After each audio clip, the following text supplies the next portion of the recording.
자, 어제 태영호 의원의 기자회견도 있었습니다. 해명 내용 들어보도록 하겠습니다. 다시 한번 이진복 대통령실 정무수석과는 최고위원 발언 방향이나 공천에 대해 그 어떤 대화도 나누지 않았다는 점을 분명히 밝힙니다. 제가 쪼개기 후원을 받았다며 지방선거 공천 뒷거래 의혹까지 제기하였습니다. 악의적인 왜곡 보도에 강한 유감을 표합니다. 매일 사퇴하라는 정치적 공세와 태영호 죽이기 집단 린치가 각 방면으로 펼쳐지고 있습니다. 절대 굴복하지 않을 것입니다.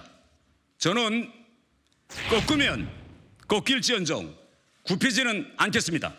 보좌진 내부 회의 내용을 불법 녹음하고 유출한 자는 수사를 통해 끝까지 색출하도록 하겠습니다. 자, 태영호 의원 이렇게 얘기했습니다. 꺾이지 않겠다. 그리고 나는 때리면 때릴수록 강해지는 강철 같이 이겨내겠다. 이렇게 얘기도 했습니다. 태영호 의원 녹취록에 담긴 내용과 쪼개기 후원 보도 내용을 일단 전면 부인하는 모습을 보셨습니다. 새로 제기된 이 쪼개기 후원 의혹 관련해서는 어떻게 보시는지가 좀 궁금합니다. 지금 김수경 교수님께서 말씀을 좀 들어야 될 것 같은데, 이게 그러니까 같은 시의원, 구의원들한테 쪼개기, 지인들, 가족들 이름으로 쪼개기 후원을 받았고 실제로 공천으로 이어져서 그 사람들이 당선이 됐다. 그런 의혹이 지금 제기된 거죠. 그렇죠. 이렇게 후원을 할 때는 본인 명의로 해야 되거든요. 타인의 명의나 가명이나 이런 거를 이용해서 할 수 없기 때문에 본인의 명의로 해야 되는데, 이제 쪼개기로 큰 돈을 뭉칫돈을 하면은 좀 이게 문제가 되니까 여러 사람의 차명을 이용해가지고 돈을 쪼개서 이제 돈을 후원했다라는 의혹이고요. 그리고 실제로 그 의원들이 공천도 되고 당선도 됐기 때문에 이게 뭔가 그런 대가를 바라고 이렇게 쪼개기 후원을 받은 것 아니냐라는 의혹이 제기되고 있습니다. 이 부분은 사실 조사와 수사를 통해서 밝혀지는 게 어렵지 않을 것 같아서 이 부분은 그렇게 이제 두면 될 것 같아요. 이게 어떤 게 정말 사실인지, 정말 대가성이 진짜로 있었는지 없었는지는 좀 두고 봐야 될 문제 같은데, 가장 큰 문제는 이제 그 녹취록상에서 공천이 운운됐다는 게 가장 큰 문제인 거죠. 네. 대통령실이 어쨌든 당의 공천 문제에 마치 개입하는 것과 같은 그런 내용이 담긴 게 국민의힘으로서는 너무 부담스러운 이야기일 거예요. 그게 지금 이진복 수석도 부정하고 있고, 태영호 의원도 자기가 그냥 과장해서 얘기하는 거였지 사실이 아니다라고 이제 이야기하고 있어서 그런 이야기가 실제 오간 것 같지는 않지만, 어쨌든 이런 이야기가 녹취를 통해서 나왔다는 것 자체가 뭔가 있는 거 아니야? 대통령실이 끊임없이 계속해서 당의 공천에 개입하려고 하는 거 아니야라는 인상을 줄 수 있기 때문에 지금 국민의힘으로서는 이걸 막는 게 가장 큰 관건 같고요. 그렇기 때문에 당초 태영호 의원에 대한 그 징계가 수위에 대해서는 여러 말들이 있었지만 태영호 의원에 대해서는 그렇게 강하지는 않을 것이다라는 관측이 있었는데, 이것이 터지면서 저는 어쩌면 김재원 최고만큼이나 혹은 김재원 최고보다도 더 강하게 징계를 할 수밖에 없어졌다. 왜냐하면 국민의힘 입장에서는 그 의혹이 너무나도 부담스럽기 때문에 그 의혹을 차단하기 위해서는 어쨌든 상당한 징계가 있을 수밖에 없는 상황에 처해 있는 것 같다. 그렇게 생각이 듭니다. 옆에 계신 우리 전주 의원님 표정이 편하지만은 않아 보이시네요. 그 말씀을 들으실 때마다. 장해찬 국민의힘 청년 최고위원과 유상범 이 수석 대변인이 태영호 의원의 책임을 물었습니다. 정치적 책임을 져라. 징계에 영향을 미칠 것이다. 일각에서는 자진 탈당해야 되는 것 아니냐, 이런 얘기도 나오고 의원직도 내려놔야 되는 것 아니냐, 이런 목소리가 나온다는 기사들도 있습니다. 전주의 의원님께 여쭤보겠습니다. 윤리위 내용이 아니라 당내 분위기는 정말 이렇습니까? 어떻습니까? 당내 분위기는 이제 아까 이제 나온 것처럼 이제 공천이라는 이제 말이 있고, 여기에 대해서 태영호 의원은 그거는 분명히 과장된 거다, 그런 얘기를 좀 본인이 아무튼 좀 과장해서 얘기한 거다, 지금 분명히 그렇게 선을 그었음에도 불구하고 지금 이제 민주당이 계속 대통령실이 공천에 개입한 증거다, 이렇게 가짜 이 내용을 가지고 지금 그렇게 계속 이야기를 지금 만들어내고 있거든요. 그래서 이제 그러한 상황이 사실은 굉장히 국민의힘에게는 지금 부담스러운 상황입니다. 그래서 이것이 사실이 아니다, 지금 공천 이야기를 한 것이 사실이 아니다. 이제 이준복 수석이 얘기한 것은 사실이 아니라고 얘기를 딱 선긋기를 했음에도 계속 지금 청담동 가짜 술자리 의혹을 만들어내듯이 지금 계속 민주당이 아니 그게 아니라 이거는 사실인 걸 전제로 대통령실에 개입한 거고 이거는 공천 관여 아니야.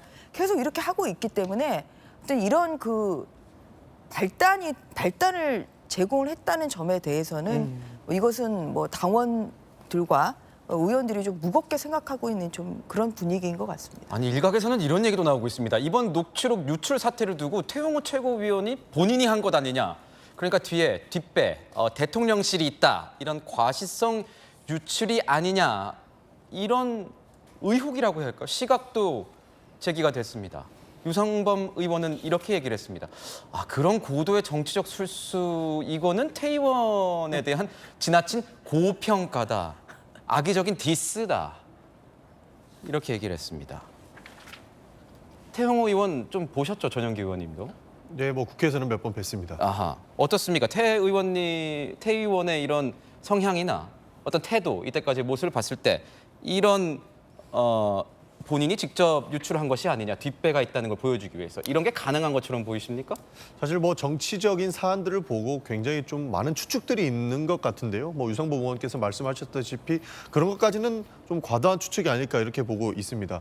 좀 전에 전주 의원께서 저희가 가짜 내용을 가지고 말씀을 주신다 하셨는데 이게 그냥 여당의 초선 의원이었다면 그런 내용까지 저희가 이야기도 하지 않았을 것입니다. 그러나 내년 총선의 실질적인 공천의 키를 가지고 있는 것이 당의 지도부인 것이고요. 거기에 최고위원 한 분께서의 말씀을 녹취가 유출되었고 그 내용이 결국에는 공천과 관련돼서 대통령실과 관련돼서 나왔다면 이 해당 문제는 진짜 실질적인 진실이 뭔지 한번 밝혀봐야 되지 않겠습니까?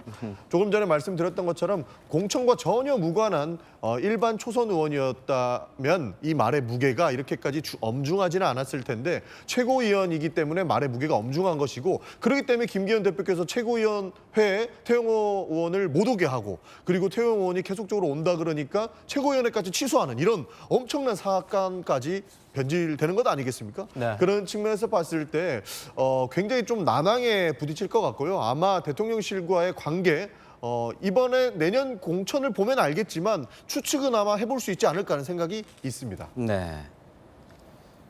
지금 보면은 서영교 최고위원 같은 경우에는 이런 얘기도 했습니다. 태영호 녹취록의 수사를 촉구하면서 박근혜 전 대통령 이 사례도 언급을 했습니다. 어제도 저희가 얘기를 나누긴 했지만 박성배 변호사님 어떻습니까? 이 정황만으로는 기소와 처벌이 가능한 상황인 겁니까? 어떻습니까? 일단 공직선거법상 공무원 등 법령에 따라 정치적 중립을 지킬 의무가 있는 자가 그 지위를 이용해서 선거에 영향을 미치는 행위를 할 때에는 5년 이하의 징역에 처하도록 하고 있습니다. 이 녹취록 내용만 두고 보자면 대통령실 인사가 공천을 매개로 한일 관계에 발언을 해달라고 요구했다. 이 사안은 그 발언을 한 인사의 지위에 비춰볼 때 충분히 공직선거법 위반 혐의를 논할 수 있는 상황으로 보입니다. 입증을 어느 정도 해낼 수 있을지는 별개로 하더라도 공직선거법상 검사나 경찰은 공직선거법 위반 혐의가 포착될 경우에는 신속하게 수사할 의무가 있는 만큼 수사 대상으로는 충분히 삼을 수 있고 어느 정도 수사는 진행되어야 할 사안으로 보입니다. 태영호 의원은 상당한 딜레마에 빠져 있는 것 같습니다. 만약 이 녹음 파일의 발언 내용이 사실이라면 대통령실 인사가 형사 처벌될 가능성이 상당히 높아지게 되고 이 발언이 허위라면 자신의 징계 사유가 더욱 명백해지죠. 허위 사실 발언을 함으로써 당내 분란을 일으켰으니 이 경우에는 공천을 받지 못할 가능성이 상당히 커지는데 현재 태영호 의원의 입장은 다소 어정쩡해 보입니다.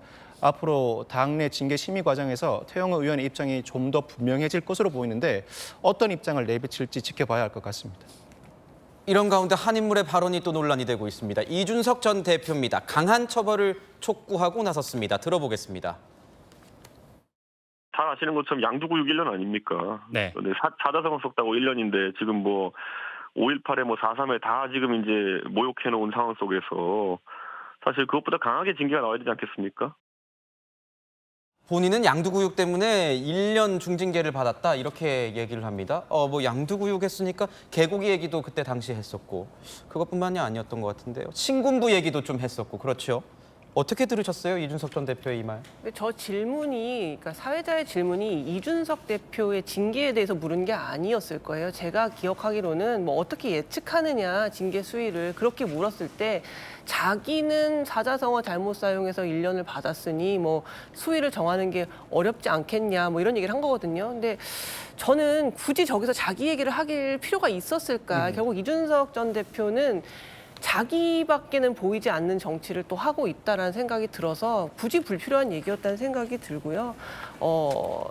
이제 뭐 앞으로 이제 진행 상황을 봐야겠지만 또 태영호 의원 같은 경우에도 어떤 구체적인 정치 세력이 있는 상태가 아니라 혼자만의 어떤 탈북민으로서의 북한 전문가라는 정치적 자산과 또 언론에서 많이 등장하는 인지도 이런 것들로 국회의원도 되고 최고위원도 됐기 때문에 아마 본인 입장에서는 뭔가 내가 어떻게든 잘해서 다음 공천을 꼭 받아야 되는데 이제 이런 마음이 강하게 있다 보니까 그 녹취 과정에서 보면은 자기의 생각을 마치 이제 이진복 정무수석의 이야기인 것처럼 얘기를 한 게 아닌가 저는 그렇게 추측을 합니다. 그래서 좀 한편으로는 좀 안쓰러운 마음도 있어요. 굉장히 혼자서 어렵게 저 자리까지 오신 것 같은데 이렇게 설화에 휩싸여서 국민의힘이 상당한 부담을 주는 입장이 되다 보니까 국민의힘 입장에서도 어쨌든 태영호 의원에 대한 징계를 하지 않을 수 없는 그런 난처한 상황이 있는 게 아닌가 싶습니다. 다음 주에 열리게 될 이 윤리위의 결정. 전주의 의원님은 또 어떤 결정을 내리실지 돌직구 한번 지켜보도록 하겠습니다.